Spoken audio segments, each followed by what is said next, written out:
So there's some interesting research out there that 77% of the people that have the opportunity to work from home more feel that they're more productive. 31% actually think that they get more done in less time.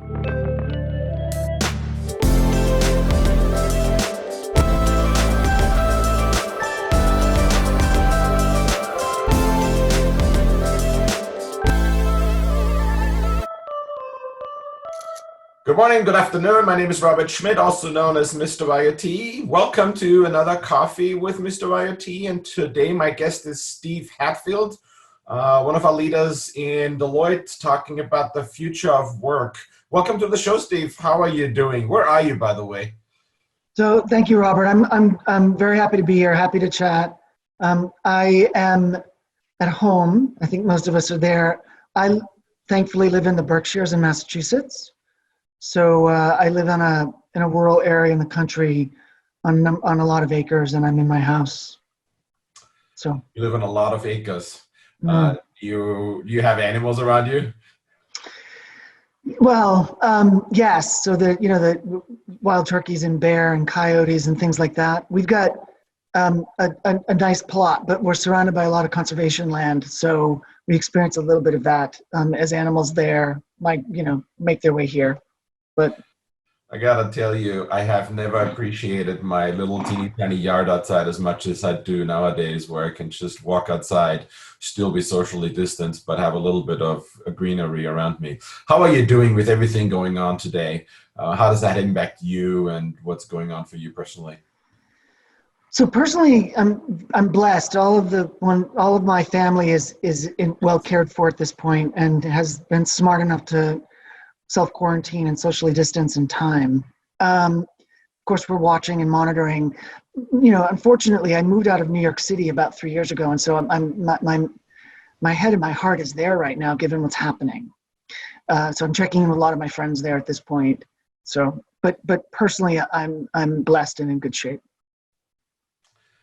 So, Steve, I'm curious. I mean, when anybody who's seen you, you talk about having talked about the future of work for 20 years. I know you started telling people about how the work will change with the internet, which to us now is kind of like second nature. How has everything changed today? I almost want to go from today back, sort of like give us a sort of view of what's going on today. How do you see people impacted? And what's sort of going on in that space? Yeah, happy to. So, in many respects, the trend lines around future of work have been saying that we're going to move to an environment where we're going to be living off more digital platforms and working more virtually, if you will. And that at first blush, that was taking place not just because of the digitization that was going on and the advent of these new technologies, but also because of worker preferences. And those worker preferences were actually happening across all generations in the workforce, because the ability to have that flexibility can mean different things for different generations. For a boomer generation who wants to work in an encore career, part-time from somewhere they want to work, but can have, a virtual workplace, that makes a huge amount of sense. For a Gen Z and late stage millennial, that might be how they're used to working now. And for a Gen Xer with a young family, it's helpful to have that flexibility. Where it's headed now, obviously, is at the advent of COVID, we're all in a work from home mode. Most of us likely are there because of sheltering in place mandates and self-quarantining. And so suddenly we're doing it, and we're doing it at scale. And what we're seeing is that the organizations that had begun this journey, that were sort of more accustomed to working this way, we're actually in a position to extend that fast and to take advantage of what they built in terms of a capability, be that the infrastructure, the technology, the bandwidth, the policies, the procedures. And so teams were able to adapt pretty quickly. And unfortunately for some organizations, that's not been as simple. And many organizations aren't geared or set up in a way where they are able to work remotely, right? The manufacturing shops, the hotels, restaurants, and so forth. And of course, you're seeing the results of some of that. It's interesting to me. I find in my work that I do day to day, actually, I get a hold of people easier because people are actually not traveling as much. So I work almost more. I have more interactions, and I particularly find, and this is sort of like I say that with a bit of a smile on my face, within Deloitte, we've had conference calls all the time, but suddenly today, we've all switched to looking at each other on video, and I really, really welcome that. It's sort of really been a shift even within Deloitte for us. Just what's been your experience? What do you think? Are we doing good within Deloitte? What can we still do better? I'm just curious, sort of like even self-reflecting a little bit in terms of that. No, it's a well-made point. So there's some interesting research out there that 77% of the people that have the opportunity to work from home more feel that they're more productive. 31% actually think that they get more done in less time. And organizations that have had future of work practices in place, or shall we say work from home practices and remote and flexible working practices, have 3 more times as many women in leadership positions as organizations that don't. In part because of what that enables in terms of the dynamics I was talking about earlier with the many generations in the workplace. And so Deloitte had many of these practices in place ongoing. And in some respects, our resiliency to this situation is notable. We've put ourselves very quickly into an environment where we can all work from over a long period of time in a virtual way.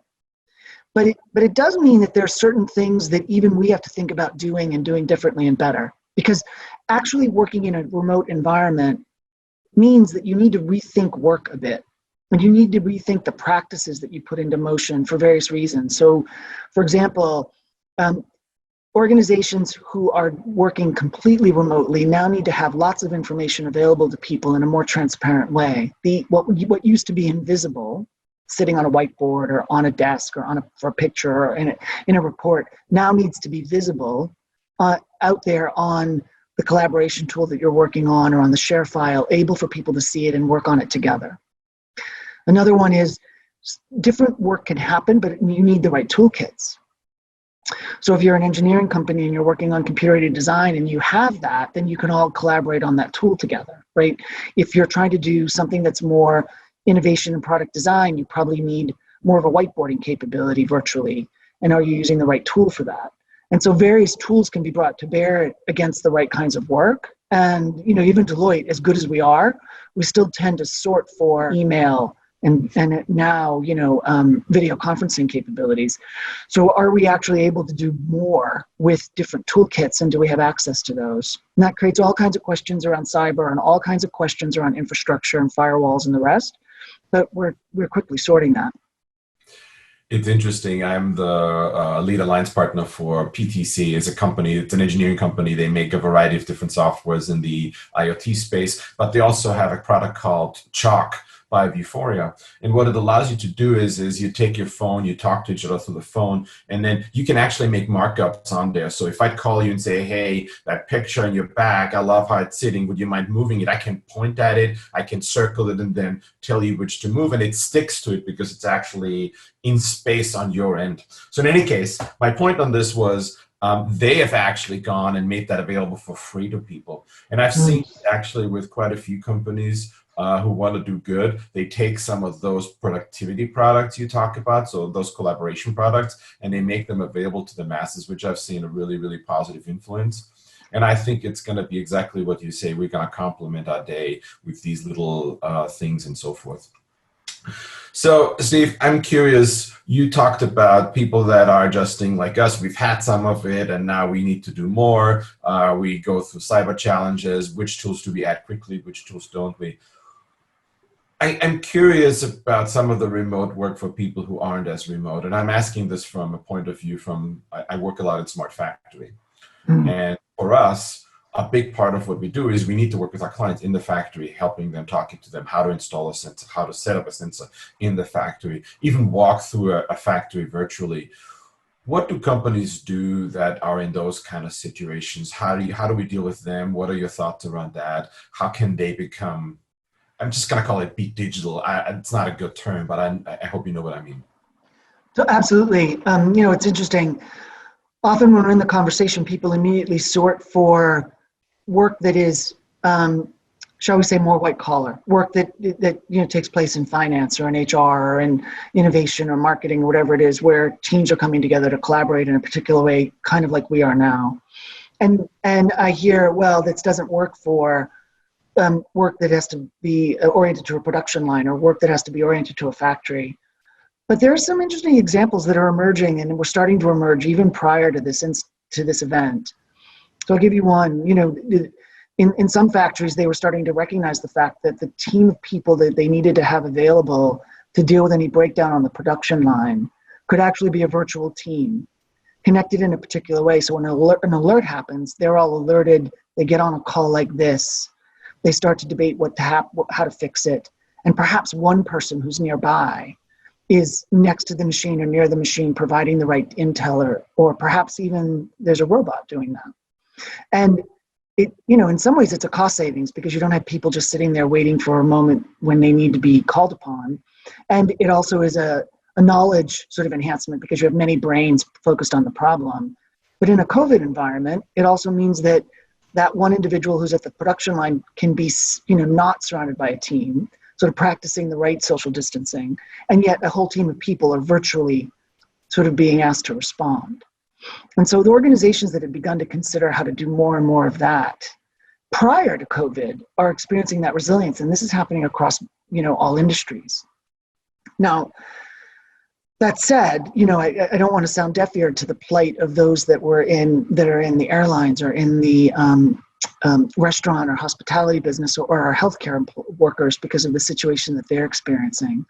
But there are stories emerging of ways in which the technologies of today can be brought to bear in a way that if you reimagine how work is done, and that can actually support what's going on right now. I'm wondering if we can sort of try to think forward for a second. And I know this is very much sort of who knows, but I'm actually curious about your view on this. So lots of things are changing today, how we work. You talk about healthcare workers.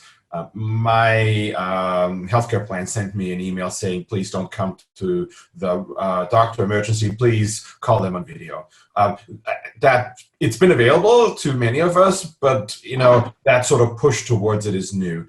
That push for video conferencing where we actually don't travel as much. How much of this is going to stick around? Which parts do you think are going to stick? And how, if you'd have to paint a picture of what you're going to do in 3, 4, 5 months, whenever we come out on the other side, what do you think is going to be actually significantly staying and what's going to go back to the good old ways? It's a great question. So right now, everybody's in this mode of respond, right? And if you start to think about, well, what is this going to mean in terms of how we recover from this and then how we thrive in the new world? Some interesting things start to emerge. So, my prediction is that we're not going to go back to how it was before by any stretch, because the benefit of our being able to operate this way, both virtually, flexibly, in terms of transcending, if you will, space and time in terms of how things are done. If we can adapt correctly to being productive in this environment, we will find far more beneficial. And so I think organizations are going to calibrate back in a different way. Whereas prior to COVID, virtual work was something that was kind of a nice to have, and certain workers took advantage of it on a Friday or on a Monday based on a family need. And, only the workers that had, comfortable workspace at home did it. And there was still, even then, the reason for us to try to create the workplace as a bit more of a destination for team type work. And that move was afoot. Many organizations were rethinking their workspace, WeWork, and so forth. What I see happening now is the advent of needing to create an environment where more people are working virtually, working from home, creating the infrastructure for that, and the working style around that will be more the norm. And it'll put more pressure on the workplace to be more of a destination, but one geared to that collaborative and innovative work that you want to do, and or the community building that you do as an organization. And the calibration will have us being in a place where more work will take place kind of how it is now, and it won't go back to being 100% the way it was before. And so with that, some of the examples you raised, telemedicine, right? We'll start doing more and more of that because it works. Some of it will be, that you're hearing stories about the retail companies who are looking to hire up at this point because of the extent to which they're now critical to getting products to people who need them, in a virtual way, who are, working remotely. So will that continue? And I would think the answer would be yes. What I don't think yet, what I don't have enough of a sense yet is what will happen in the world of hospitality and in the world of airlines. Because I believe that when COVID lifts, we'll probably all desperately want a vacation, and we'll probably all desperately want to go to a restaurant with friends and to connect with people. And so I think that will rebound in some ways. But I think people will have learned in the process that from a work standpoint, the majority of what they want to do and how they do it can be done very well remotely. It's so interesting when you talk about, it occurred to me when you talked about being together in a restaurant again, the first thing that occurred to me and the thing that's absolutely, so I have a physical reaction to is walking up to people and my hand is like wanting to bolt forward to shake. And then I go and I do this. And it still feels very awkward. It's been I don't know. I'm European originally and I'm very used to shaking hands. So I'm wondering when that goes back. I'm curious, what do you recommend for people that, how do I say this? So let me put it this way. I have found that for me to be at home all the time, I need the social interaction. I'm actually calling my kids more than I did before. And so I also have set up a daily coffee chat, happens to be just with the people around me, and we just get out together from work and we just talk, and I'm trying to keep it non-work related. But any recommendations for people that either feel isolated or people that kind of feel the change, sort of what recommendations do you have for us in this environment, how to sort of help us more on sort of a personal, emotional level rather than being effective? What are your thoughts? No, it's interesting. It's a great question. Often a lot of the dialogue right now is around tips and techniques for dealing with the dynamic of being isolated at home. So you hear about physical wellness, you hear about mental wellness. The issue that we need to be thinking about is the long-term psychological toll from this level of isolation. And the level of anxiety, logically, that people are feeling as they pay attention to the news and they see what's happening, and they worry, as they may for their family or their community or so forth. And so some of the tips and techniques seem a little basic. Mindfulness, making sure you're taking care of yourself physically, going out for a walk. But in point of fact, those things actually create a little bit of a reset of your brain. It's like restarting the computer. So if you've gotten into a do loop that's negative and anxious, literally taking a breath and doing a 10-minute mindfulness or going for a walk outside is a way to kind of stop that do loop and put yourself back into a frame that's able to carry sort of what you want, normalcy. Physical wellness is very much the similar thing. And so part of what then happens is that permeates back into the team leadership in terms of how they organize meetings and how they organize virtual work.